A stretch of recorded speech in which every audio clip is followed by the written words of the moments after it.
The Red Room by L M Montgomery. You would have me tell you the story, grandchild. 'Tis a sad one and best forgotten. Few remember it now. There are always sad and dark stories in old families such as ours. Yet I have promised and must keep my word. So sit down here at my feet and rest your bright head on my lap, that I may not see in your young eyes the shadows my story will bring across their bonny blue. I was a mere child when it all happened, yet I remember it but too well, and I can recall how pleased I was when my father's stepmother, Mrs. Montresor, she not liking to be called grandmother, seeing she was but turned of 50 and a handsome woman still, wrote to my mother that she must send little Beatrice up to Montresor Place for the Christmas holidays. So I went joyfully, though my mother grieved to part with me. She had little to love save me, my father, Conrad Montresor, having been lost at sea when but 3 months wed. My aunts were wont to tell me how much I resembled him, being, so they said, a Montresor to the backbone. And this I took to mean commendation, for the Montresors were a well-descended and well-thought-of family, and the women were noted for their beauty. This I could well believe, since of all my aunts there was not one but was counted a pretty woman. Therefore I took heart of grace when I thought of my dark face and spindling shape, hoping that, when I should be grown up, I might be counted not unworthy of my race. The place was an old-fashioned, mysterious house, such as I delighted in, and Mrs. Montresor was ever kind to me, albeit a little stern, for she was a proud woman and cared but little for children, having none of her own. But there were books there to pore over without let or hindrance, for nobody questioned of my whereabouts if I but kept out of the way, and strange, dim family portraits on the walls to gaze upon, until I knew each proud old face well, and had visioned a history for it in my own mind. For I was given to dreaming and was older and wiser than my years, having no childish companions to keep me still a child. There were always some of my aunts at the place to kiss and make much of me for my father's sake, for he had been their favorite brother. My aunts, there were 8 of them, had all married well, so said people who knew, and lived not far away, coming home often to take tea with Mrs. Montresor, who had always gotten on well with her stepdaughters, or to help prepare for some festivity or other, for they were notable housekeepers, every one. They were all at Montresor Place for Christmas, and I got more petting than I deserved, albeit they looked after me somewhat more strictly than did Mrs. Montresor, and saw to it that I did not read too many fairy tales or sit up later at nights than became my years. But it was not for fairy tales and sugar plums, nor yet for petting, that I rejoiced to be at the place at that time. Though I spoke not of it to anyone, I had a great longing to see my Uncle Hugh's wife, concerning whom I had heard much, both good and bad.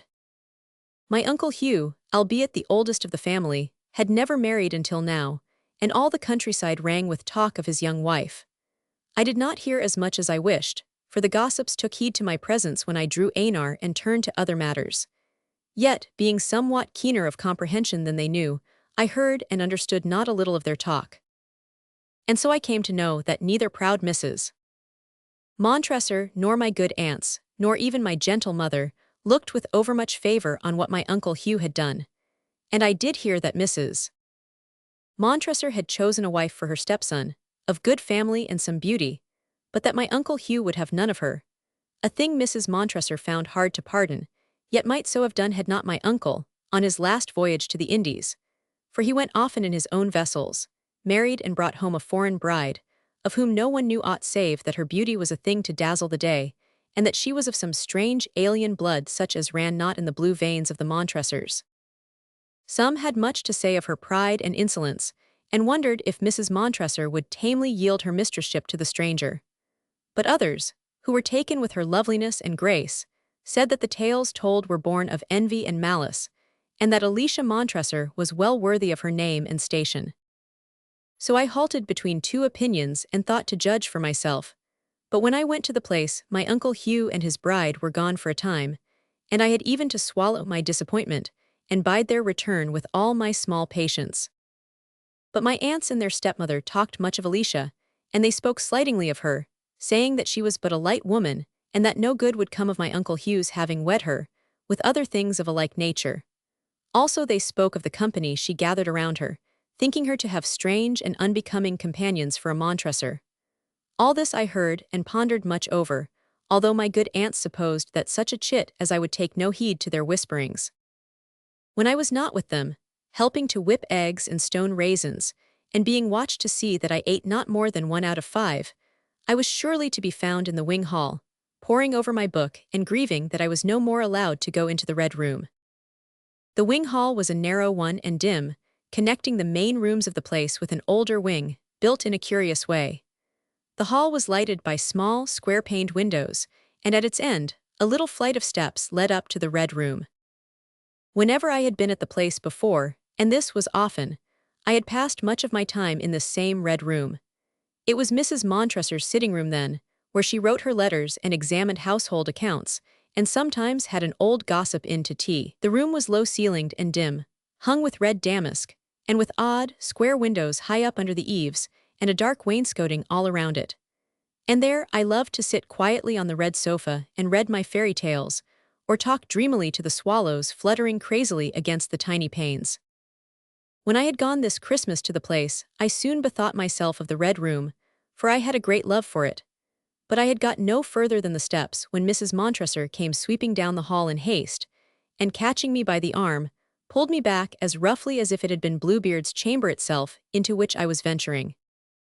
Then, seeing my face, which I doubt not was startled enough, she seemed to repent of her haste and patted me gently on the head. "There, there, little Beatrice, did I frighten you, child? Forgive an old woman's thoughtlessness. But be not too ready to go where you are not bidden, and never venture foot in the red room now, for it belongs to your Uncle Hugh's wife, and let me tell you she is not over fond of intruders." I felt sorry overmuch to hear this, nor could I see why my new aunt should care if I went in once in a while, as had been my habit, to talk to the swallows and misplace nothing. But Mrs. Montresor saw to it that I obeyed her, and I went no more to the red room, but busied myself with other matters. For there were great doings at the place and much coming and going. My aunts were never idle. There was to be much festivity Christmas week, and a ball on Christmas Eve. And my aunts had promised me, though not till I had wearied them of my coaxing, that I should stay up that night and see as much of the gaiety as was good for me. So I did their errands and went early to bed every night without complaint, though I did this the more readily for that, when they thought me safely asleep, they would come in and talk around my bedroom fire, saying that of Alicia which I should not have heard.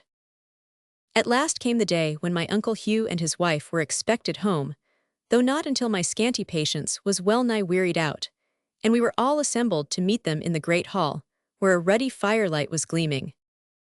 My Aunt Frances had dressed me in my best white frock and my crimson sash, with much lamenting over my skinny neck and arms, and bade me behave prettily, as became my bringing up. So I slipped in a corner, my hands and feet cold with excitement, for I think every drop of blood in my body had gone to my head, and my heart beat so hardly that it even pained me.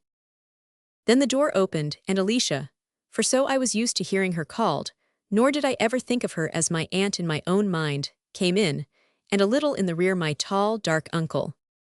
She came proudly forward to the fire and stood there superbly while she loosened her cloak, nor did she see me at all at first, but nodded, a little disdainfully, it seemed, to Mrs. Montresor and my aunts, who were grouped about the drawing-room door, very ladylike and quiet. But I neither saw nor heard aught at the time save her only, for her beauty, when she came forth from her crimson cloak and hood, was something so wonderful that I forgot my manners and stared at her as one fascinated, as indeed I was, for never had I seen such loveliness and hardly dreamed it.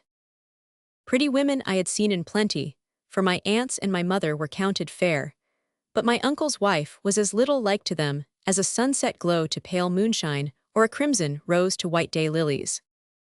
Nor can I paint her to you in words as I saw her then, with the long tongues of firelight licking her white neck and wavering over the rich masses of her red gold hair. She was tall, so tall that my aunts looked but insignificant beside her, and they were of no mean height, as became their race. Yet no queen could have carried herself more royally, and all the passion and fire of her foreign nature burned in her splendid eyes, that might have been dark or light for aught that I could ever tell, but which seemed always like pools of warm flame, now tender, now fierce. Her skin was like a delicate white rose leaf, and when she spoke I told my foolish self that never had I heard music before, nor do I ever again think to hear a voice so sweet, so liquid, as that which rippled over her ripe lips. I had often in my own mind pictured this, my first meeting with Alicia, now in one way, now in another, but never had I dreamed of her speaking to me at all, so that it came to me as a great surprise when she turned, and holding out her lovely hands, said very graciously, "And is this the little Beatrice? I have heard much of you. Come, kiss me, child." And I went, despite my Aunt Elizabeth's black frown, for the glamour of her loveliness was upon me, and I no longer wondered that my Uncle Hugh should have loved her. Very proud of her was he too, yet I felt, rather than saw, for I was sensitive and quick of perception, as old young children ever are, that there was something other than pride and love in his face when he looked on her, and more in his manner than the fond lover, as it were, a sort of lurking mistrust. Nor could I think, though to me the thought seemed as treason, that she loved her husband overmuch, for she seemed half condescending and half disdainful to him, yet one thought not of this in her presence, but only remembered it when she had gone. When she went out it seemed to me that nothing was left, so I crept lonesomely away to the wing hall and sat down by a window to dream of her. And she filled my thoughts so fully that it was no surprise when I raised my eyes and saw her coming down the hall alone, her bright head shining against the dark old walls. When she paused by me and asked me lightly of what I was dreaming, since I had such a sober face, I answered her truly that it was of her, whereat she laughed, as one not ill pleased, and said half-mockingly, "Waste not your thoughts so, little Beatrice, but come with me, child, if you will, for I have taken a strange fancy to your solemn eyes. Perchance the warmth of your young life may thaw out the ice that has frozen around my heart ever since I came among these cold Montressors." And though I understood not her meaning, I went, glad to see the Red Room once more. So she made me sit down and talk to her, which I did, for shyness was no failing of mine, and she asked me many questions, and some that I thought she should not have asked, but I could not answer them, so 'twere little harm. After that I spent a part of every day with her in the Red Room, and my Uncle Hugh was there often, and he would kiss her and praise her loveliness, not heeding my presence, for I was but a child. Yet it ever seemed to me that she endured rather than welcomed his caresses, and at times the ever-burning flame in her eyes glowed so luridly that a chill dread would creep over me, and I would remember what my Aunt Elizabeth had said, she being a bitter-tongued woman, though kind at heart, that this strange creature would bring on us all some evil fortune yet. Then would I strive to banish such thoughts, and chide myself for doubting one so kind to me.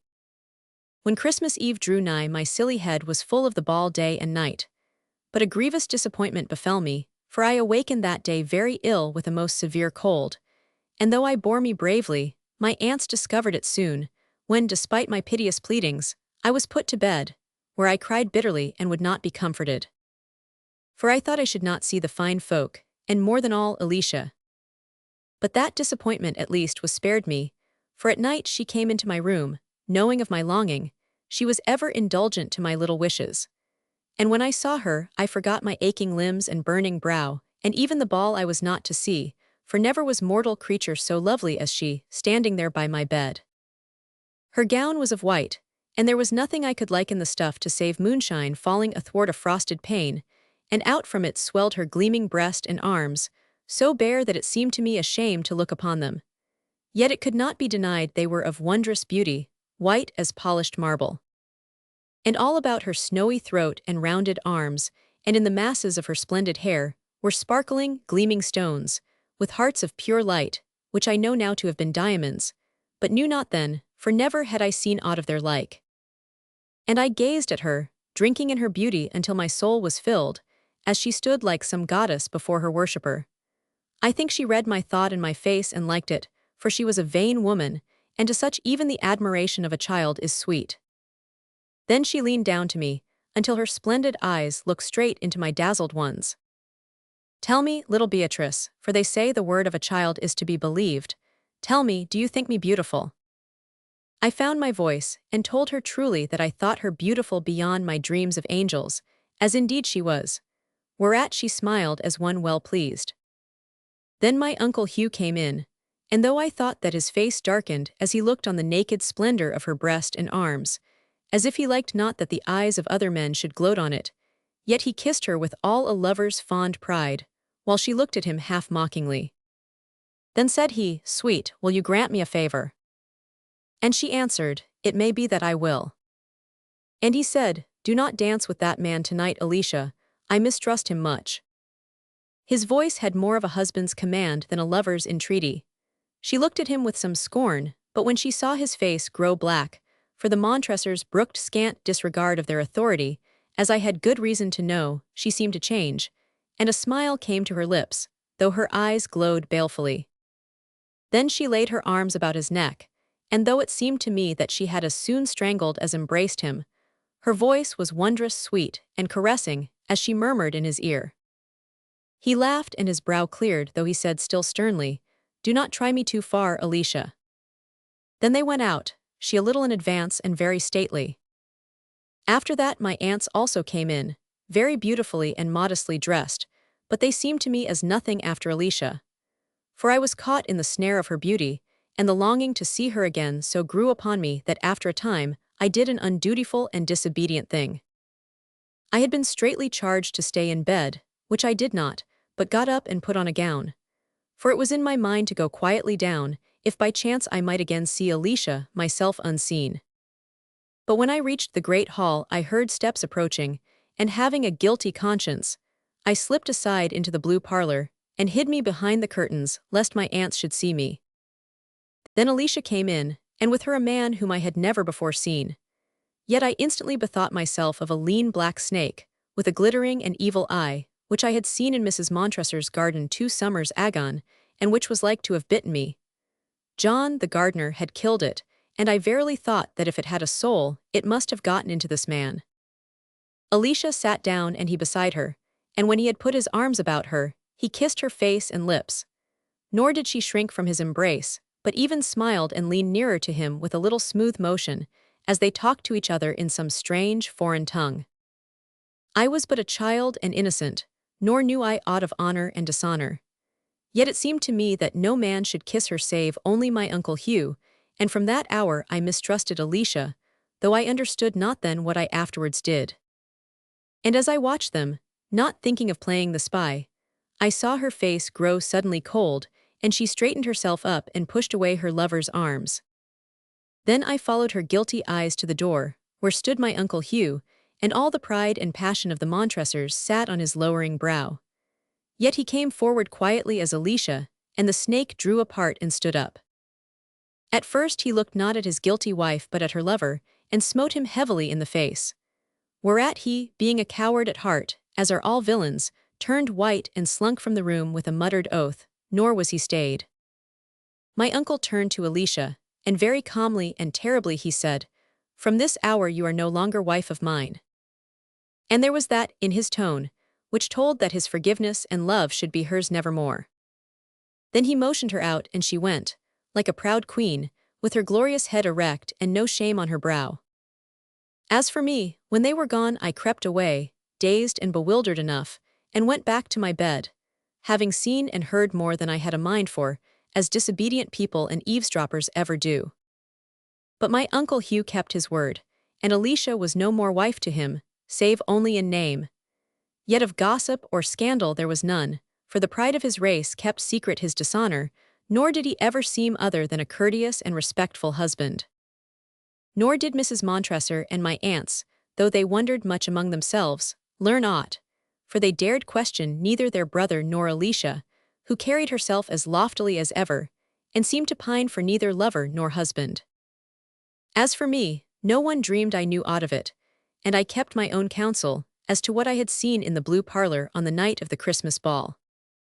After the New Year I went home, but ere long Mrs. Montressor sent for me again, saying that the house was lonely without little Beatrice. So I went again and found all unchanged, though the place was very quiet, and Alicia went out but little from the Red Room. Of my Uncle Hugh I saw little, save when he went and came on the business of his estate, somewhat more gravely and silently than of yore, or brought to me books and sweetmeats from town.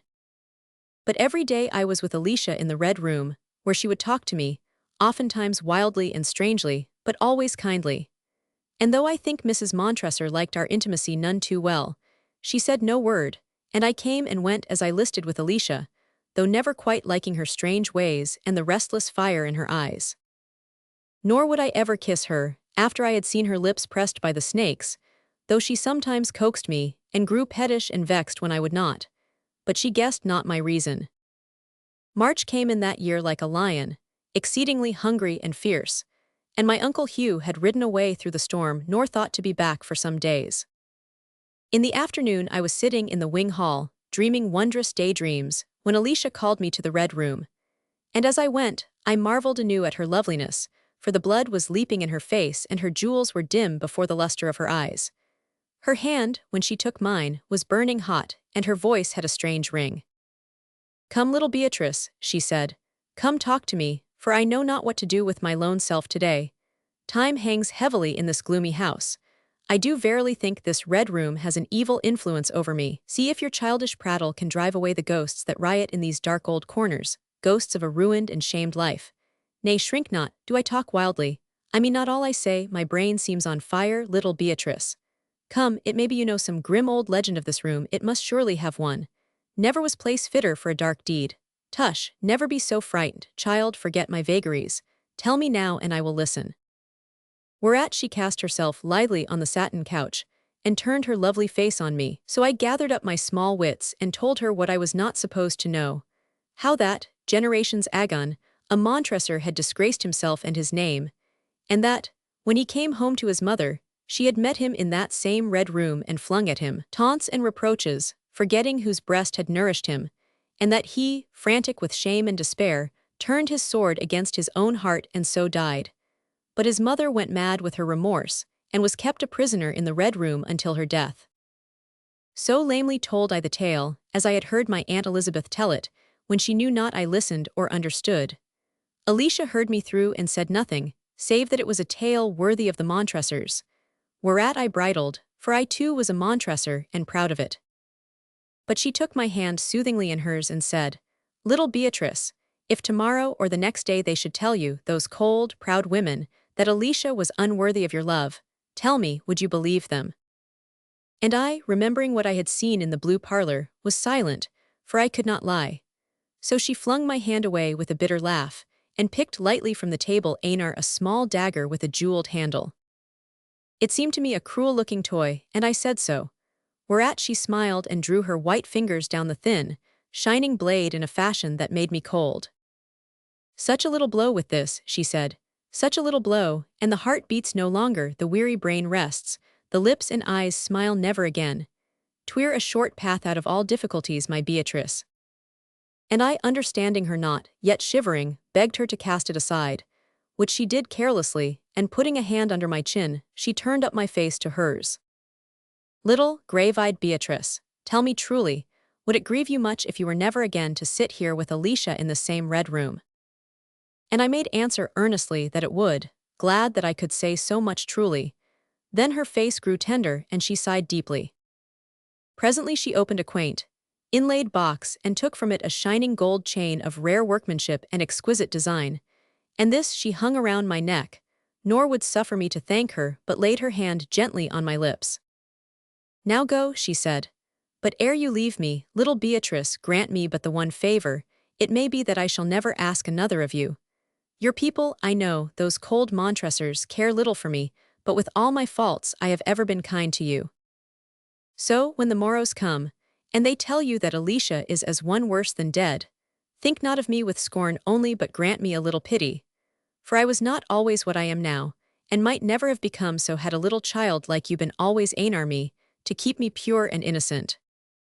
And I would have you, but the once lay your arms about my neck and kiss me." And I did so, wondering much at her manner, for it had in it a strange tenderness and some sort of hopeless longing. Then she gently put me from the room, and I sat musing by the hall window until night fell darkly, and a fearsome night it was, of storm and blackness. And I thought how well it was that my Uncle Hugh had not to return in such a tempest. Yet, ere the thought had grown cold, the door opened and he strode down the hall, his cloak drenched and wind-twisted, in one hand a whip, as though he had but then sprung from his horse, in the other what seemed like a crumpled letter. Nor was the night blacker than his face, and he took no heed of me as I ran after him, thinking selfishly of the sweetmeats he had promised to bring me, but I thought no more of them when I got to the door of the Red Room. Alicia stood by the table, hooded and cloaked as for a journey, but her hood had slipped back, and her face rose from it marble-white, save where her wrathful eyes burned out, with dread and guilt and hatred in their depths, while she had one arm raised as if to thrust him back. As for my uncle, he stood before her, and I saw not his face, but his voice was low and terrible, speaking words I understood not then, though long afterwards I came to know their meaning. And he cast foul scorn at her that she should have thought to fly with her lover, and swore that naught should again thwart his vengeance, with other threats, wild and dreadful enough. Yet she said no word until he had done, and then she spoke, but what she said I know not, save that it was full of hatred and defiance and wild accusation, such as a mad woman might have uttered. And she defied him even then to stop her flight, though he told her to cross that threshold would mean her death, for he was a wronged and desperate man, and thought of nothing save his own dishonor. Then she made as if to pass him, but he caught her by her white wrist. She turned on him with fury, and I saw her right hand reach stealthily out over the table behind her, where lay the dagger. "Let me go," she hissed. And he said, "I will not."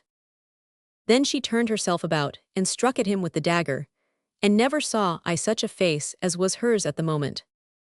He fell heavily, yet held her even in death, so that she had to wrench herself free, with a shriek that rings yet in my ears on a night when the wind wails over the rainy moors. She rushed past me unheeding, and fled down the hall like a hunted creature, and I heard the heavy door clang hollowly behind her.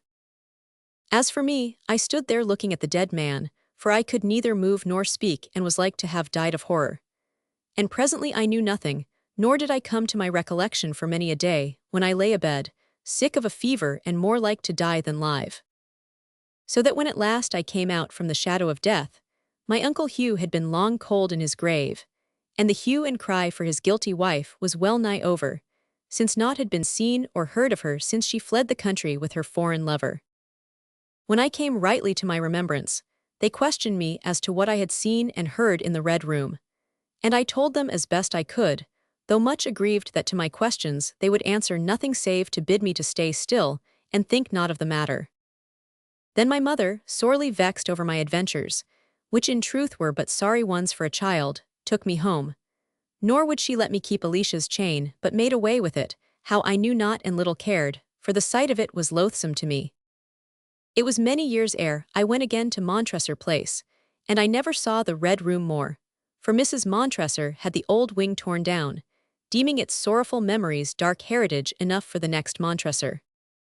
So, grandchild, the sad tale is ended, and you will not see the Red Room when you go next month to Montresor Place. The swallows still build under the eaves, though I know not if you will understand their speech as I did.